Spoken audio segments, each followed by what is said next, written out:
असली खेल तो अब शुरू होता है देवगढ़ के किले का, जब आने वाली थी अब तक के किसी भी किले में बनी सबसे बड़ी बावड़ी और ऐसी सुरंगें जो न जाने कहां जाती थी। तो हमने इस भाग में प्रवेश किया एक कमरे से जो बहुत प्राचीन और विशेष लग रहा था।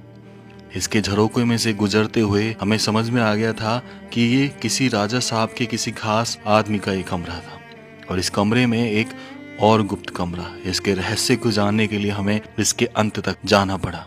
तब समझ में आया कि ये एक टॉयलेट था, यानी कि ये अटैच लैट बाथ का सिस्टम बहुत पहले से ही चालू हो चुका था।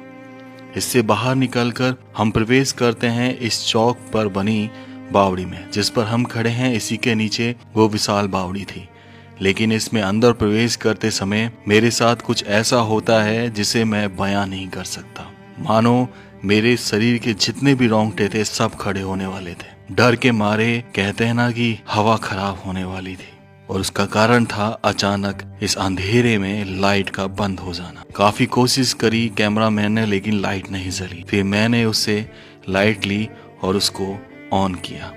न जाने कौन सी ऐसी शक्ति थी जिससे ये सिस्टम बिगड़ गया। और ये मेरे साथ जीवन में दूसरी बार ऐसा हुआ जब मैं किसी अंधेरे में जा रहा था और लाइट बंद हो गई। क्या आप मानते हैं कि इसके पीछे कोई शक्ति थी?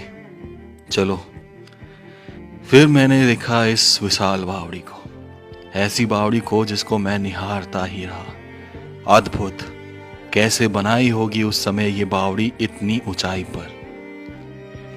इस किले की ऊंचाई तल से 531 फीट है और सारे किले का जो पानी था जब बरसात होती तो इसी बावड़ी में आता था। इस तरीके से बनाया गया था इस बावड़ी को, और अभी भी इसमें इतना पानी था कि नीचे जाने के लिए सीढ़ियां दिख रही थी, न जाने कितनी गहरी। ये तो हम नहीं नाप पाए, पर लगभग 10 फीट और 15 फीट तक गहरा हमें नजर आ रहा था। और भी, यानी कि वाकई में ये बहुत विशाल बावड़ी थी और बहुत ही अद्भुत। मैं बस यहाँ से जाना नहीं चाहता था, लेकिन वापस निकलकर एक और अद्भुत चीज इंतजार कर रही थी। इस चौक पर बना एक ये छतरी नुमा जगह। समझ नहीं आया कि आखिर ये क्या था। शुरू में तो लगा कि शायद कुछ मंदिर टाइप का रहा हो, लेकिन जैसे जैसे हम पास गए तो समझ में आया कि कुछ न कुछ तो था इसके अंदर जो इसे रहस्यमय बना रहा था। मैंने कैमरा डाल के देखा तो हमें नजर आती है एक ऐसी सुरंग जो न जाने कहां जाती है। बहुत गहरी थी, जिसमें उतरना इम्पॉसिबल नहीं था, इम्पॉसिबल था।